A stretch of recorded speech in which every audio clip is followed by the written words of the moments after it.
It's 6:30 a.m. in the morning and your alarm goes off. It's another day, same routine. And I wake up, I get ready and drive to work. Same office, driving same car, same desk and same task I'm doing. And I'm thinking, I make $80,000 a year and that's supposed to be good money, right? But in reality, I can't remember the last time I took a real vacation. Not because I don't want to, but the only reason is I can't afford to go on long vacations. So I'm sitting at my desk thinking about taking a week off, and then I check my bank account and the rent is due, bill are due, groceries, gas, and I'm like, where is my money even going? I make like $80,000 a year, I should be comfortable, right? But I'm not. So today I decided to actually break down the numbers and find out how much we actually get into our pocket after taxes and everything. So let's say if you are making around $80,000 a year in Canada, we still feel broke. And that's why I'm gonna show you the exact numbers, how the income comes into our bank account, where it goes, how, especially in BC, how much you pay towards the expenses, and how much we end up saving in our pocket. So now let's look at the screen. So this is what actually happens to your $80,000 salary in BC. So the federal taxes, they take about almost $13,000. Provincial tax takes $4,800. CPP and EI, that's another $4,500 combined. So that's the pie chart.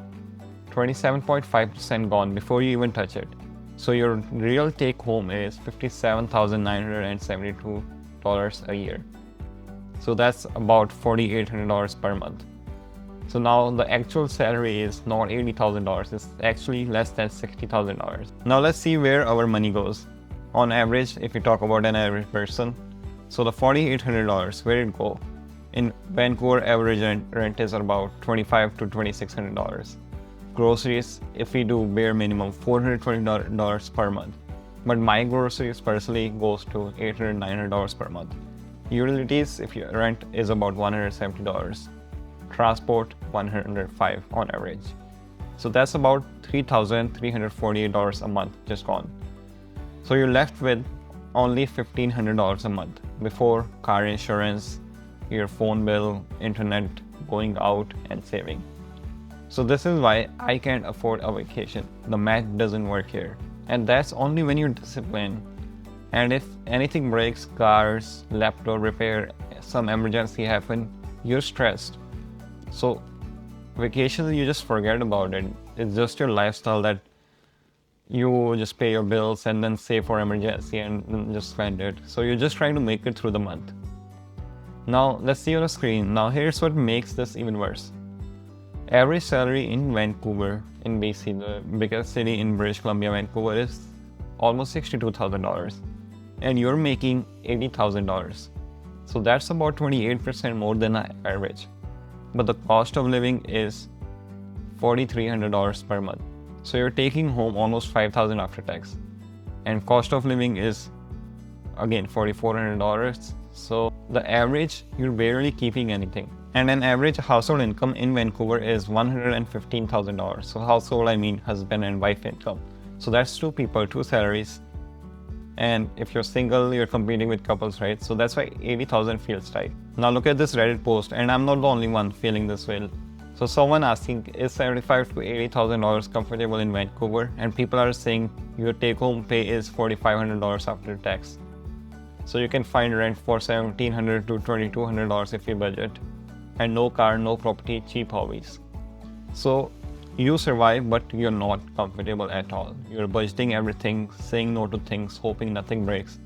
And this is most Canadian at this income level. And most of us are.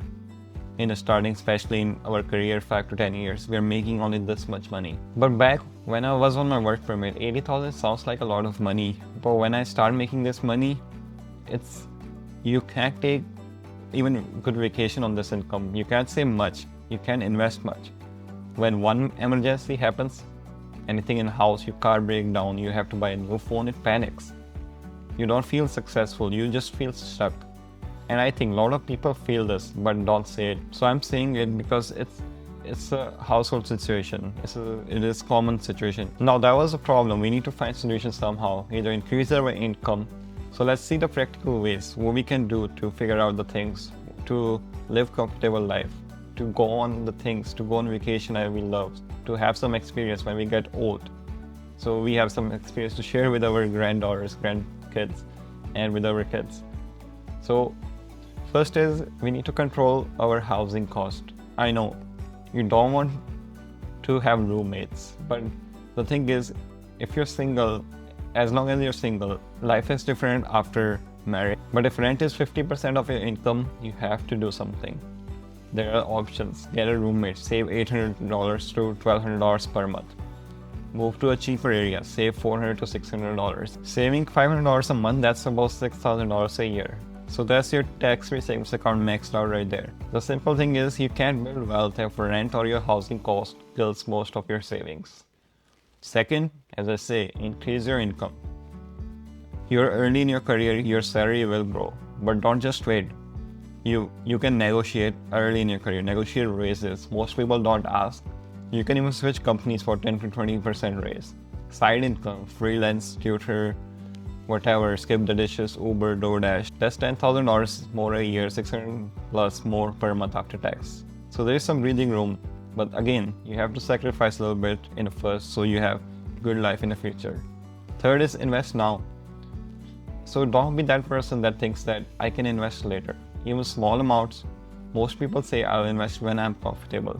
You will never feel comfortable, trust me. $300 per month at 7% is equal to $50,000 in 10 years. $500 per month is $85,000 in 10 years. And that's the difference between retiring comfortable and struggling in retirement.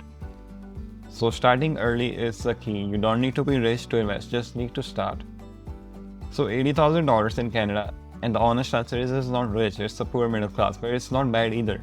Problem isn't your salary, it's knowing what to do with it. Control cost, invest early. Even a little bit matter a lot in the future. Don't compare yourself to Instagram. People do a lot of things. And if you're feeling this way, you're not alone, trust me. A lot of Canadians, they don't say it loud, but they're dealing with this right now. So if this helped, please subscribe to my YouTube channel. I'll make more videos like this. There are some real money situations for real people. Thanks for watching, and I'll see you next time.